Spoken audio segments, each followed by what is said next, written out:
I'm George Galloway, and I present كلمة on AlMayadeen television.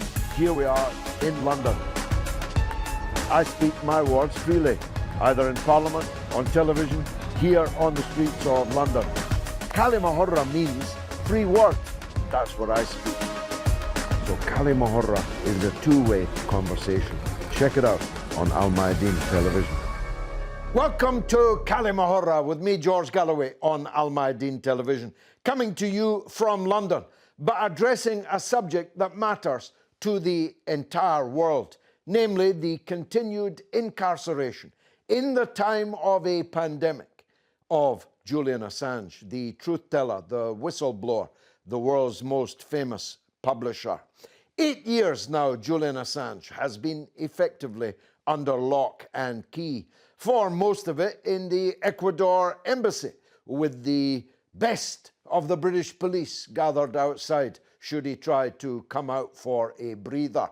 But for more than 1 year, Julian Assange has been under effectively solitary confinement in Britain's Guantanamo Bay, otherwise known as Belmarsh Maximum Security Prison, where he rubs shoulders, or he would do if he was allowed out of his cell, with some of the world's most notorious terrorists and mass murderers, sex criminals, the worst of Britain's prison population, and all for being a man who published documents which the powerful in the world did not want the world to read. From my point of view, he should be sitting with a Nobel laureate around his neck. Instead, he is yoked in prison garb inside Belmarsh prison. We're asking today, why has Britain continued to insist on incarceration in Belmarsh when, with an electronic tag and a policeman or two outside, he could be spending the time, now extended until September, before the final hearing of his extradition proceedings, where the United States seeks to ship him across the Atlantic to face what is potentially 170 years in the injustice system of the United States. It's a difficult question to answer, but I've assembled my usual audience of distinguished experts, plus the enthusiastic amateur that is me.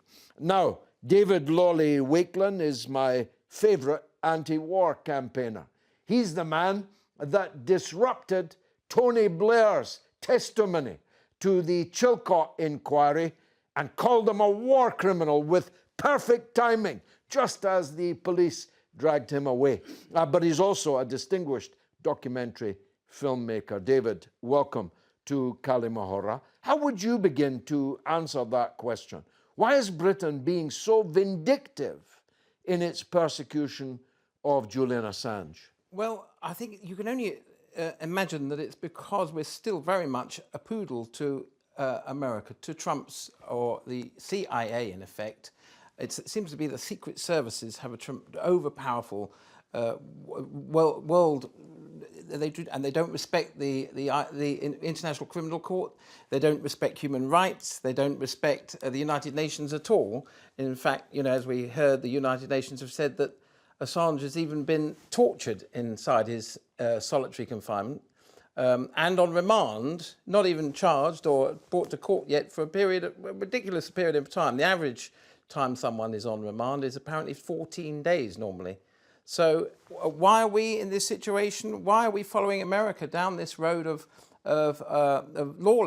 lawlessness, effectively? Unless you have a rule of law throughout the world to follow, human rights and so on, what chances any other journalist got in future? Well, they're always talking about this rules-based order whilst acting in a way that shreds all rules. You've mentioned the statements of the United Nations repeatedly on this subject, but there's some new scholarship.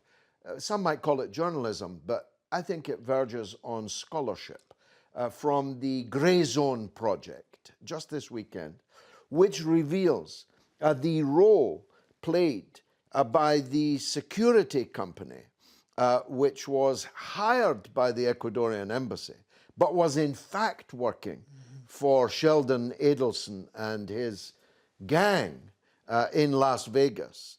He's the man who owns the Sands in Las Vegas. He's the big Israel backer in the United States and bankroller. This security company was literally spying even in the toilet of the Ecuadorian embassy, and more importantly, was spying on the privileged client-lawyer privilege discussions between Julian Assange and his lawyer, which, if you were prosecuting someone and were found to have been spying on that person's privileged conversations with their lawyer, any judge would throw it out of court. But we have, it seems, peculiar jurisdiction in this Assange case. Yeah, it's incredible to think that apparently the CIA have been tapping his lawyer's conversations in the Belmarsh as well. And burgling his lawyer's office. So, which would suggest that there's absolutely no way whatsoever he could get a free trial, or a fair trial rather, in the States, in America. Patrick Christys, you're a journalist, a broadcaster, a blogger. Fair to say you're a conservative. That's why you're Broadly, the only man here wearing a tie. But you are, first and foremost, a man that believes in freedom of speech and freedom of reporting.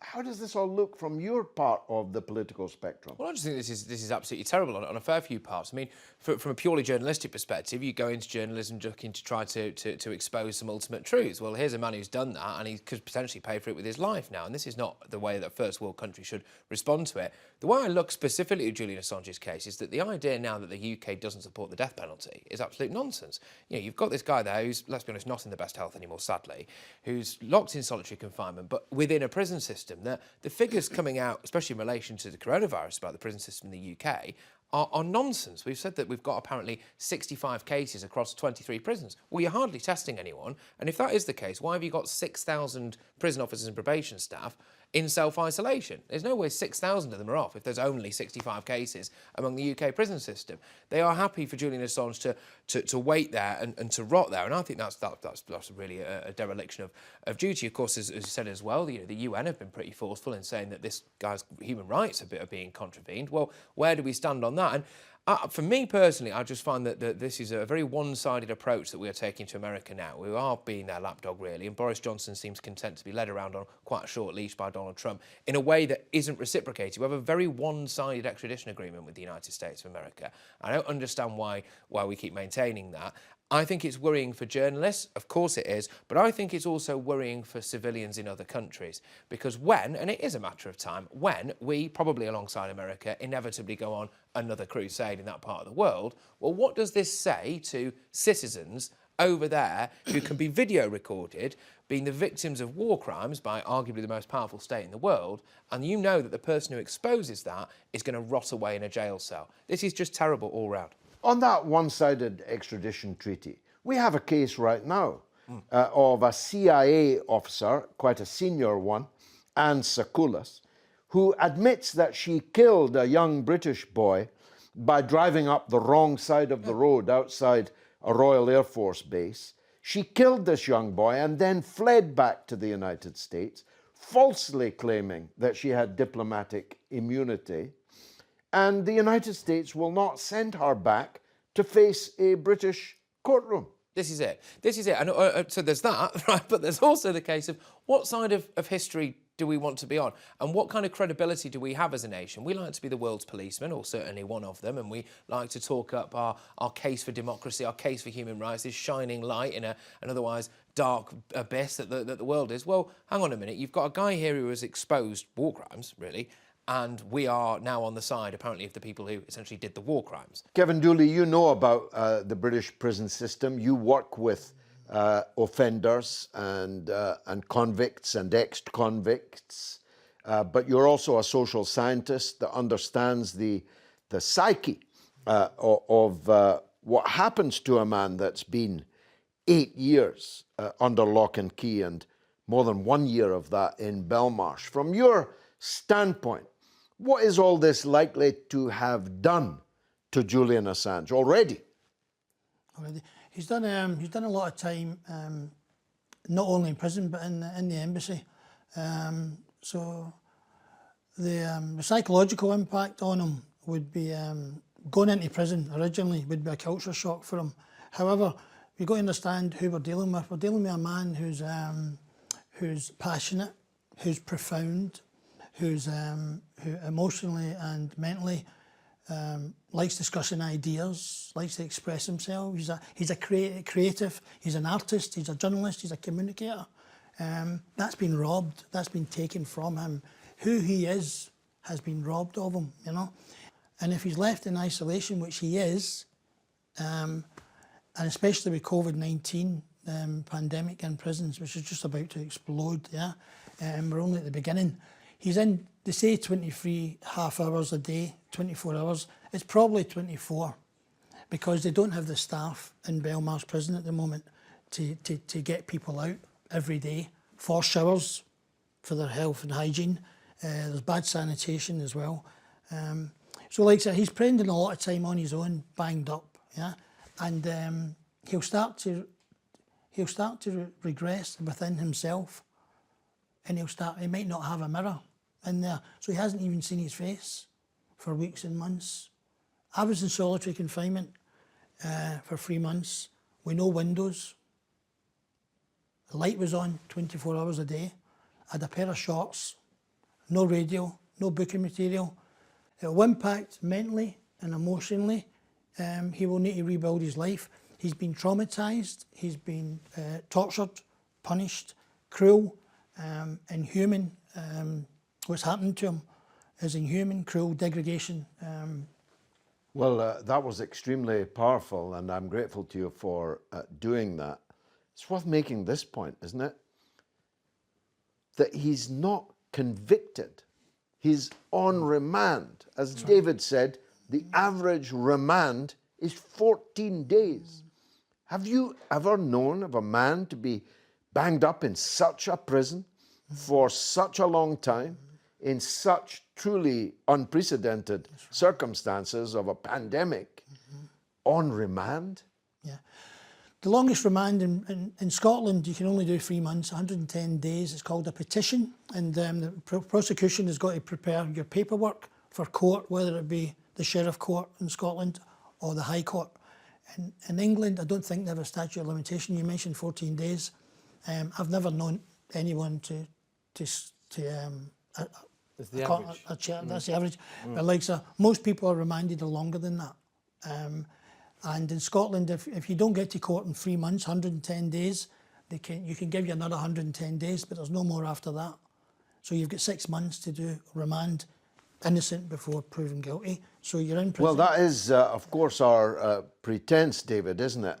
Innocent until proven guilty. Therefore, Julian Assange is an innocent man undergoing what Kevin just peerlessly described to us. Yes, he's been taken away all human rights that any reasonable human being living in this country would expect for reporting the war crimes of nations in war, and as you said, the killing of other innocent journalists.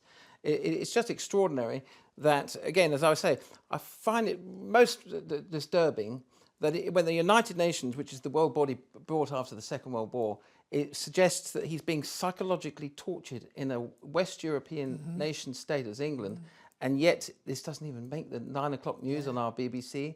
Which kind of dictatorship are we in here? It's because of programs like this, which are talk truth to power, which is what we're doing here today, that's the most important thing we have to keep doing for people like Assange, who are heroes, who, as you say, sadly, mentally disturbed, psychologically damaged for the rest of his life, undoubtedly. If this was happening in China or North Korea to an Australian publisher, it would be one of the most important stories in the world. Let's take a view, because I did mention that Julian is not, of course, American.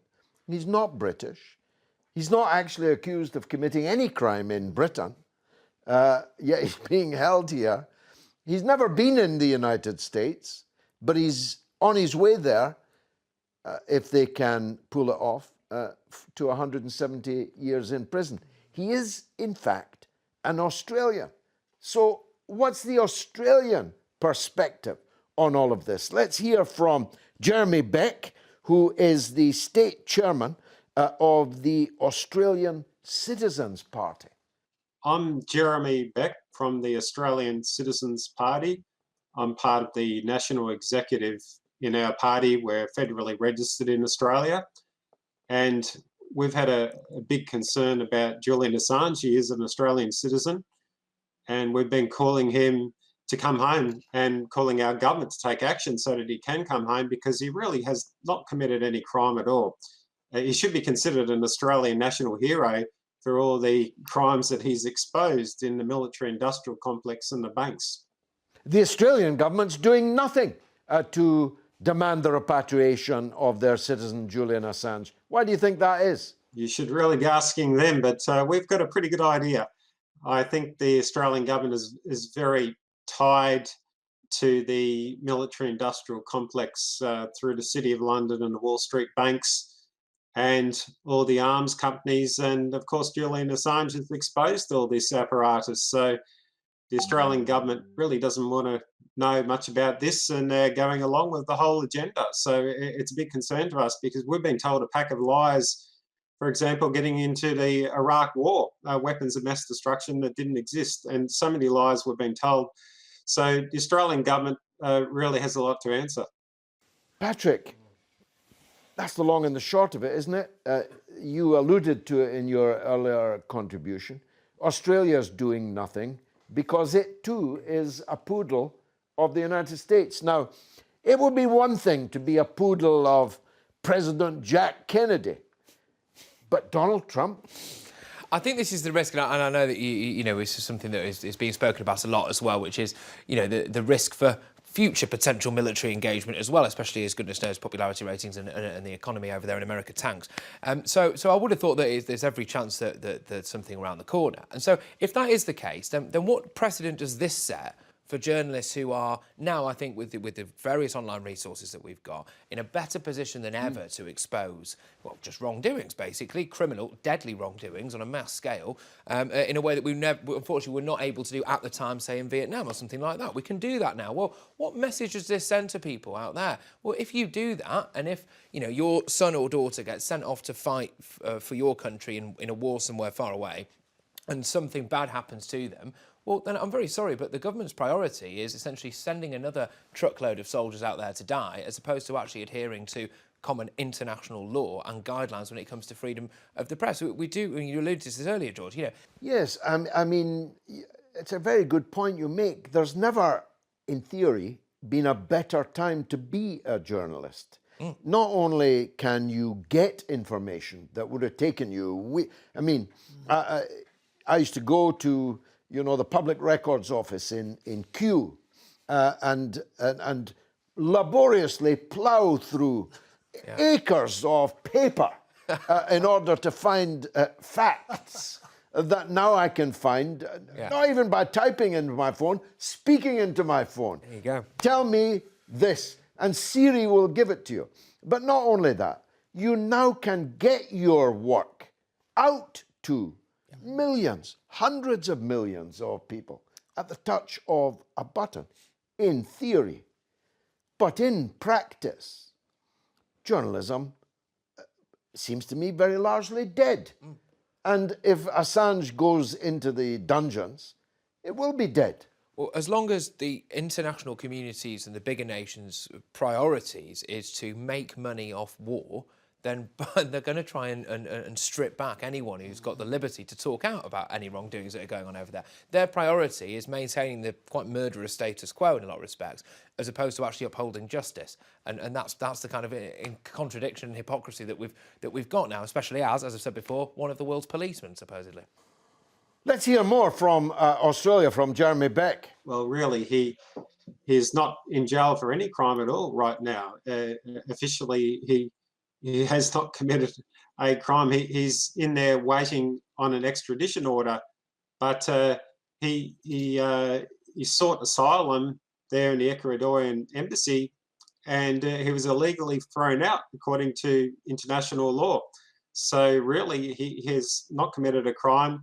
Australia should be standing up for him and saying he should be coming home. He should not be extradited at all. Why won't the British government at least temporarily release Julian Assange? Well, I've written about the subject, and I know that the UK government had an arrangement to release several prisoners. I'm not too sure what's happened at this stage, how many have been released, but Julian Assange applied to be released under the same conditions, considering the coronavirus would have a grave effect on his health. His health is already very compromised. So really, there's no excuse to keep him in jail, considering his frail state of health. What do you think will be Julian Assange's fate if he does end up being extradited to the United States? It's a very big concern for his health. He would likely be locked up for life, and his health would be in grave danger. Potentially, he could be tortured. Already, he has been tortured, according to Niels Melzer, the UN rapporteur on torture, who said he's been psychologically tortured. So it's a grave danger that torture would extend beyond that in the United States. In any case, he would be locked up for life, and the sorts of conditions he would be held under would be horrendous. Well, we're in dialogue with politicians here in Australia, and we're urging many to support Julian Assange. There are several who have already been outspoken, Andrew Wilkie and George Christensen, a couple, and there's a few others, a parliamentary friends group for Julian Assange, and we're urging more politicians to be outspoken. So far, it's been quite disappointing in terms of the leaderships of the major political parties. They don't really want to know about it. Well, we should point out that the British government has released many prisoners because of the danger of the coronavirus. They have refused to release Julian Assange. They say that the prisoners who have been released could be released because they were convicted criminals. Julian Assange could not be released because he was not a convicted criminal.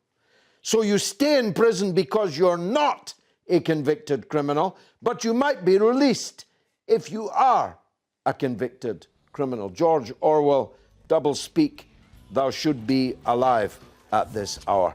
Much more coming up after the break. Stay tuned.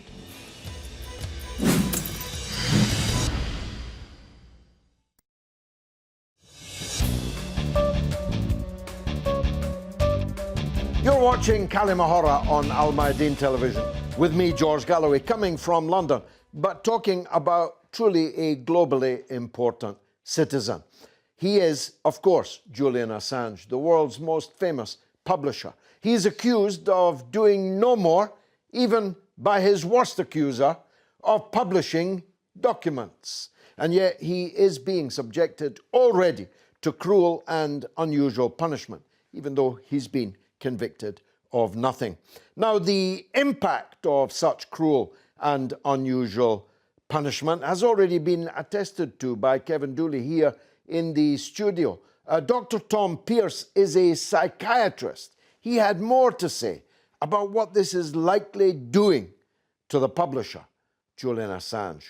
Doctor, how would Julian Assange's health have been impacted with over 7 years incarceration, first in the embassy and now in the maximum security Belmarsh prison? I can imagine that we have to look at the stress that he's gone through over the past, well, almost the past decade now. The 7 years confinement in the Ecuadorian embassy, where, especially in the last year of his confinement, more and more restrictions have been placed on him. The Ecuadorian government changed about a year or so, a couple of years back. Rafael Correa, the president, who was quite sympathetic to Assange, left office, and a US puppet, Lenin Moreno, took power. And since Moreno's been in power, certainly life's got worse for Assange. So last year in the embassy in particular, things were getting more and more difficult. His visitors, I understand his visitors have been restricted.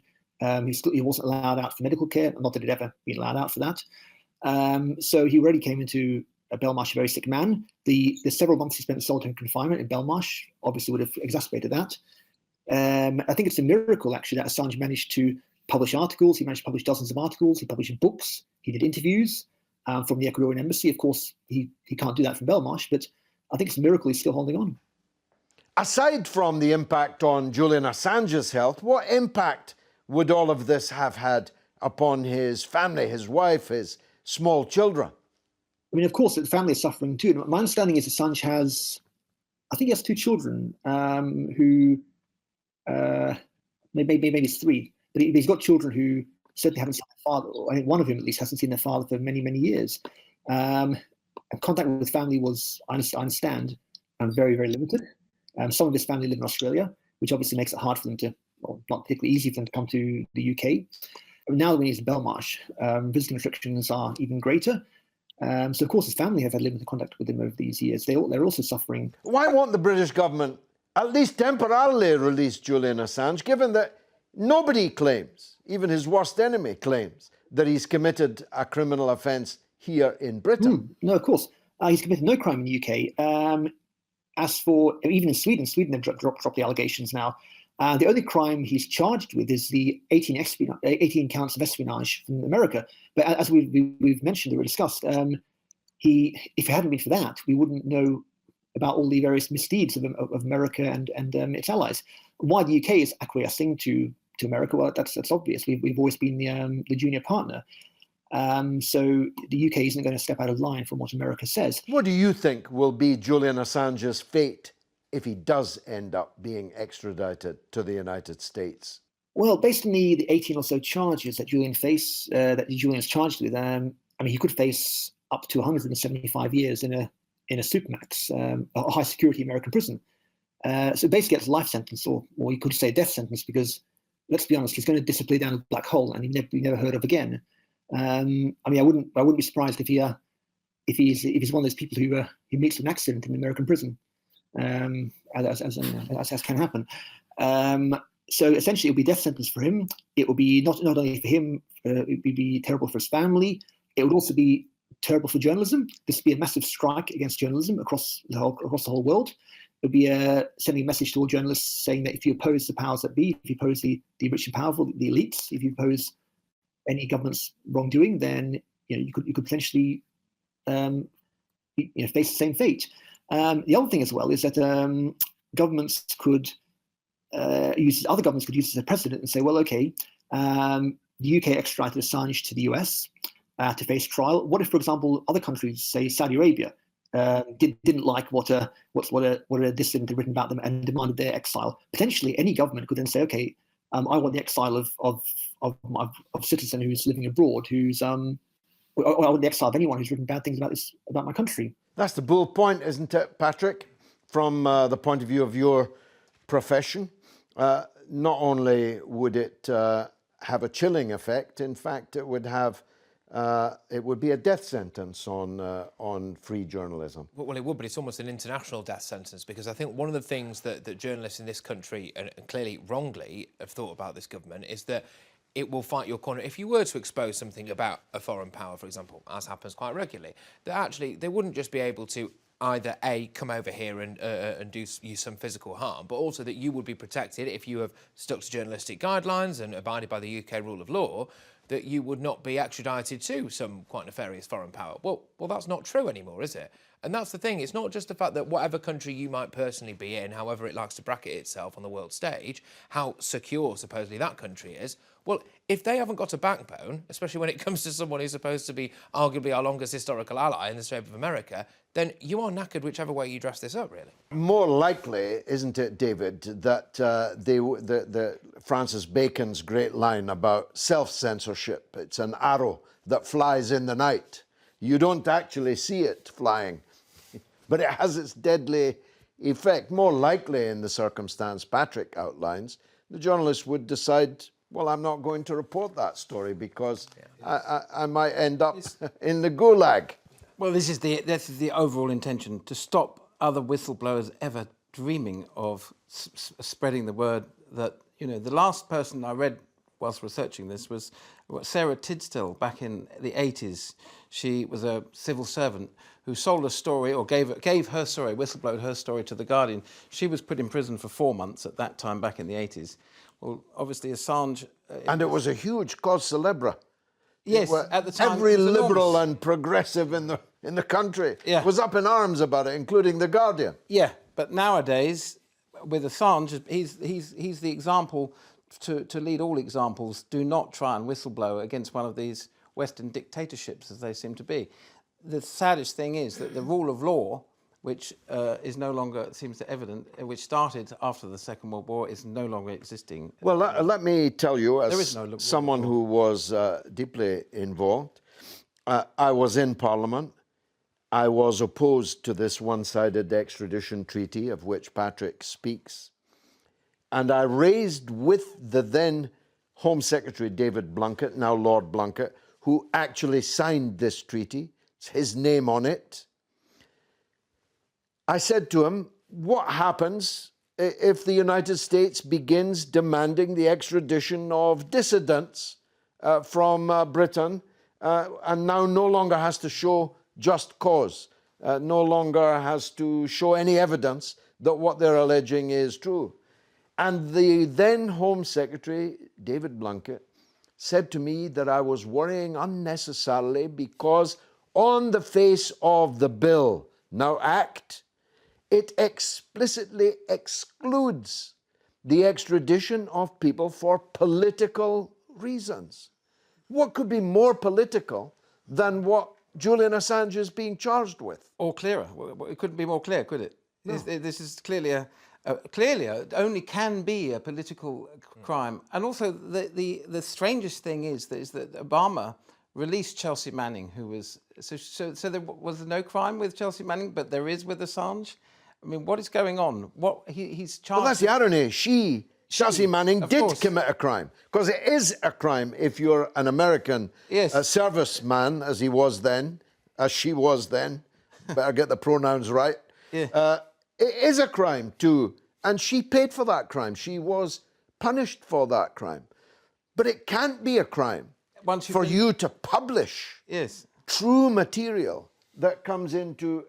If so, we might as well shut the newspapers. You know, the Daily Telegraph. The man who stole the evidence of British MPs filling their pockets and their boots with falsely claimed expenses committed a crime.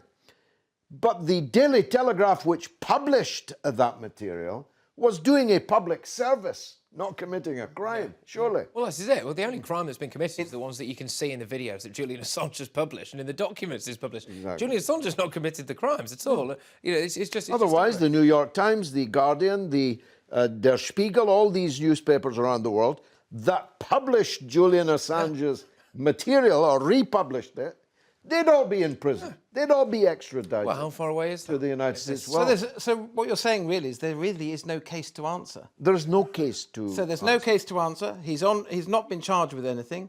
He's staying in a prison with coronavirus running rife, and he's been there longer than anyone else in peacetime without a charge. It's extraordinary, isn't it? Welcome to Britain.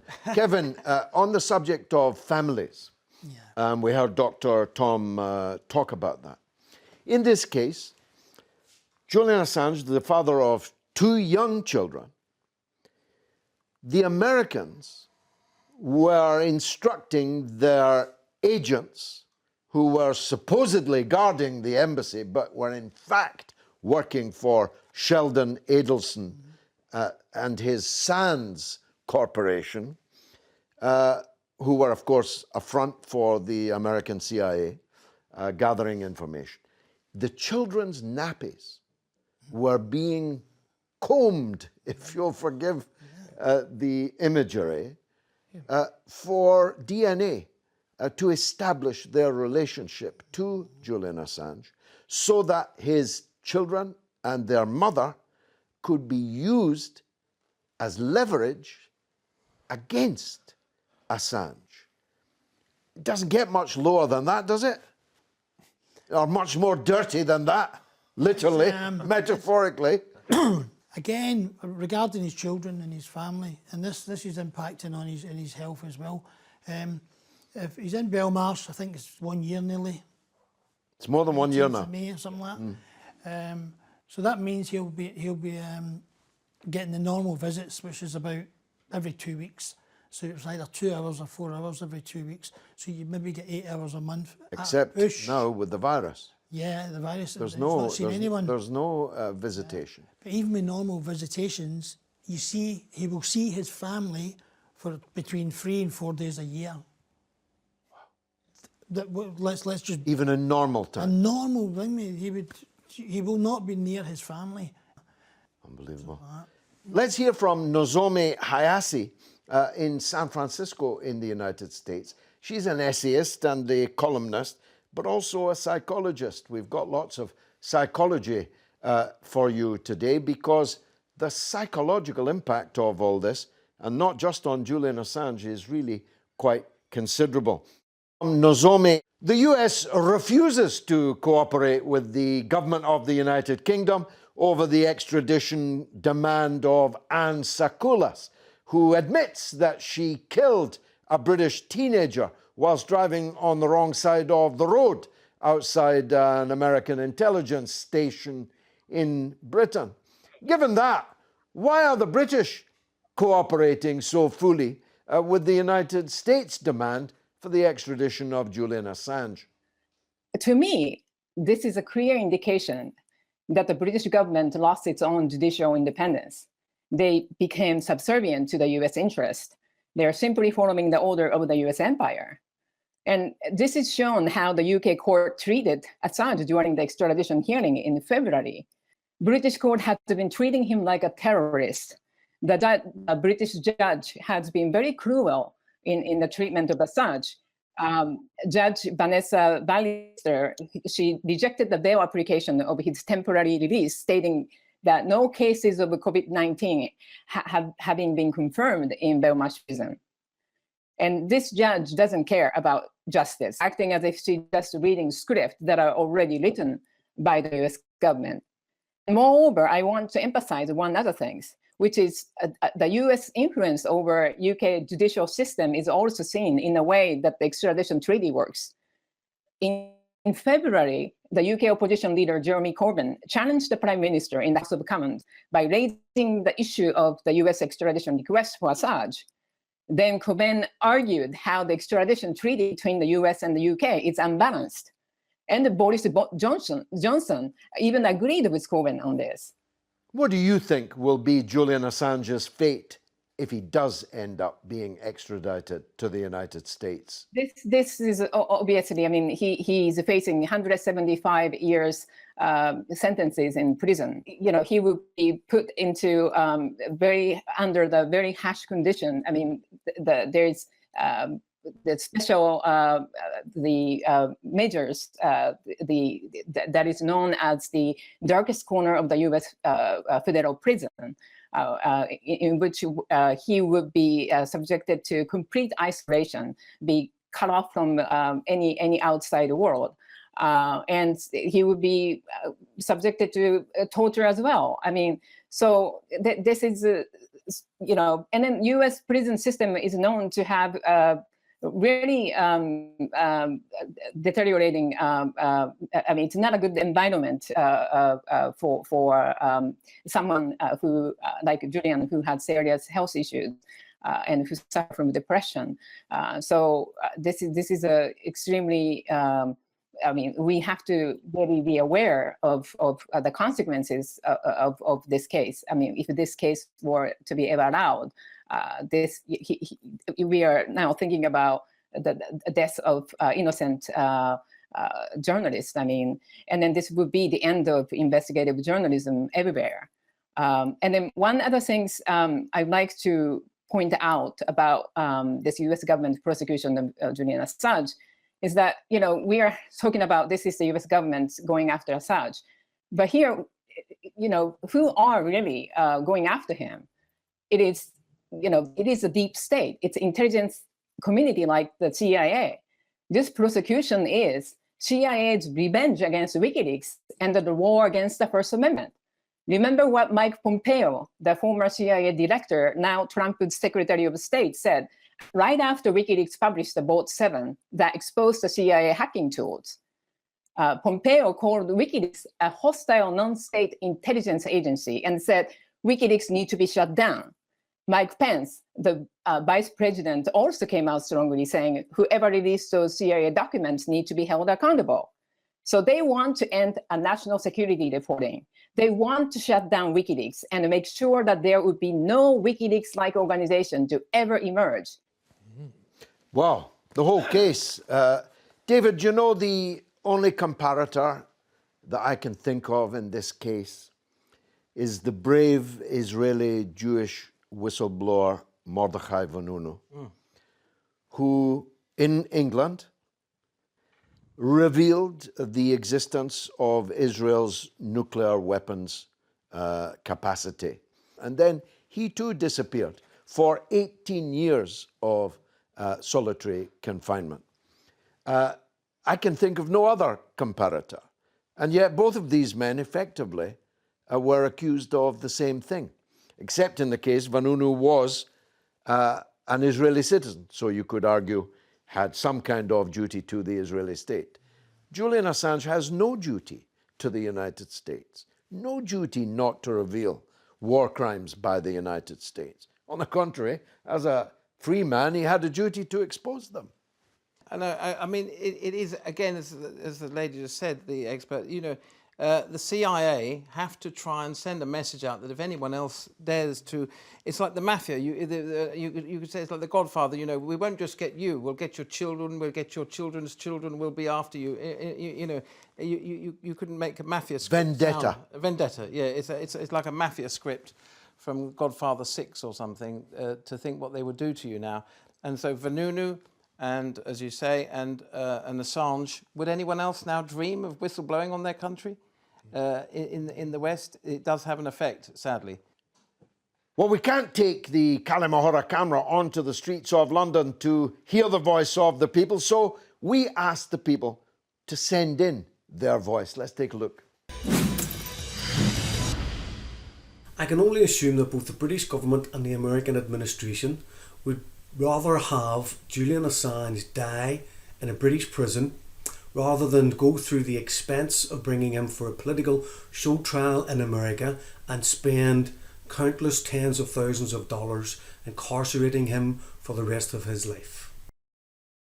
Julian has been persecuted because he revealed American war crimes in Iraq and Afghanistan, rapes, murders, tortures, and the destruction of nations. The case also reveals how the Crown Prosecution Service, under the leadership of Keir Starmer at the time, colluded with the Swedish authorities to keep Julian's case in limbo for almost a decade, even though no charges were ever raised in Sweden. Julian's due process rights have been completely and utterly violated during the entire judicial process. And during his stay in Belmarsh prison, he's not been able to talk to his lawyers. He's now facing 175 years in an American supermax prison. At the end of the day, Julian Assange is not one of a kind. There are many prisoners of conscience need international support in light of these difficult conditions. Shadi Habash, on the 1st of May of this year, has died in Egyptian prisons after making a video mocking the Egyptian president. Also on the 24th of April, Abdullah Hamid died in Saudi prisons while serving his sentence for his activism. Also since last August till today, Mais Abu Ghosh, a Palestinian journalist, is still facing physical and mental torture in the Israeli occupation jails. I think that Amnesty International, journalism organizations, human rights organizations, and of course the public opinion should take serious actions to defend these people's rights. Hello, George. Yes, in my opinion, the reason that Julian Assange is still being held as a state hostage is purely because the elite want to send a message to anyone else who wants to expose war crimes that this will not be tolerated. But they will shoot themselves in the foot because many of us and many more are starting to wake up and We will not stop until Julian Assange is free. We will not stop. We will not stop. Free Julian Assange, or we will free him. It is, Patrick, rather embarrassing for Labour people that the man who's their new leader, Sir Keir Starmer, QC, former Director of Public Prosecution, is up to his neck in the persecution of Julian Assange. It is it's hardly a Labour thing, you might say. No, especially given that during his tenure there, they caused a controversy for apparently actually letting some quite dangerous people out early on parole. So Yes, I mean, and not prosecuting some very dangerous people. So you've Jimmy got Savile, for example. You've got this. How many rampant cadavers would have been undisturbed if they had This is it. So no one's squeaky prosecuted clean. him? No one's squeaky clean. No, but there's a bipartisan approach to the persecution of Julian Assange.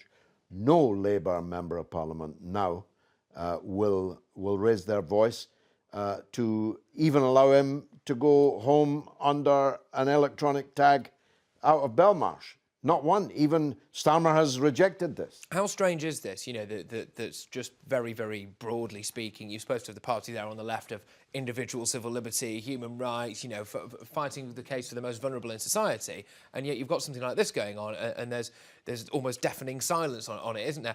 Just one point I want to make as well is, if you look at who's doing this, and if the Five Eyes security group, as it were, are behind this, intelligence group, I should say, are behind this, well, they're really supposed to be some of the most free, liberal, free press nations that the world has to offer. Well, if they're the ones behind this, then is it not fair to suggest that maybe there isn't a free press anywhere in the world, really? Because if you know, surely they're the ones who are supposed to be upholding this kind of stuff. Especially as there are not Five Eyes, there are six. Yeah. They only mention the five because they're all people that look like thee and me. The sixth pair of eyes is Israel. And that's why it's not a surprise to me that Israel's #1 lobbyist in the United States, Sheldon Adelson, the casino owner, is up to his neck now in this persecution of Julian Assange. David, last word from you. How is this going to end? Surely, if not at the level of the judiciary of these hacks who are considering Julian's case now at the lower levels of the magistrates' court, surely somewhere, when this is appealed and appealed, yes, I can see justice will out. Well, I really hope not, but I can see him spending at least another year with COVID and so on, waiting for the vaccine and so on and so forth. It'll be, again, we'll be coming back here in a year's time, and he'll have spent, or the government will have spent yours and my taxpayers' money to keep this man inside, an innocent man. And my fear is that we'll be having the same conversation in a year, if not 2 years' time, and then the psychiatrist will be telling us that the man is a vegetable, a human that is no longer able to look after himself in any way whatsoever. And then, tragically, will he eventually be extradited? This is what we have to wait and see. I'm maybe the only person here. I often find myself the only person in various companies that still imagines that there is something, at least higher up the English judiciary, that will see the legal monstrosity that all this is, that's in the High Court or the Court of Appeal or whatever. Am I being foolish, Kevin? I don't know, you're being foolish, you're being hopeful, but this is about controlling information on a massive scale. We're not talking about just journalists, we're talking about people who can upload information to YouTube. This is the messages for the people. And he's incarcerated, unjustifiable and illegally in every aspect. The pressure will build up. The powers that be are sending a big message out. And at the moment, he's in prison, but I know that he'll be supported by other prisoners who understand totally what's happening and what's happening to him. People go to prison to pay for their crime. he hasn't committed a crime, but he's going to prison and he'll be paying for that with his life because he's done the right thing for the right reason. And there's a big message. It's about controlling information worldwide, and our government, our embarrassing government, buddying up to America. It's really, really good that Americans have seen Julian Assange, who can forget, being dragged and fighting and still resisting, getting dragged out of the embassy. Powerful images, the signs of our time, you know. He's getting dragged away. America seen that, the people of America, they've seen that. They're beginning to change their perception about who he is and why he's in prison, and I don't think they'll support their government. I think it will happen here as well, even because they've now seen the contempt that our special relationship with America by saying clearly that the person that you want in conjunction with the death of a young man in a traffic accident won't be coming back over ever again to Britain. So the total contempt they've shown for our government, for our people, this country. So I think on a grassroots level, I don't think it's going to be the top. I think the movement will grow and swell. So there you go. Julian Assange is safer in the company of the terrorists and murderers and rapists in Belmarsh jail than he is in the company of British politicians and journalists. There you go. British justice on trial. Julian Assange, will or not he ever be free? I've been George Galloway. You've been a marvellous audience. Thanks for joining me on كلمة.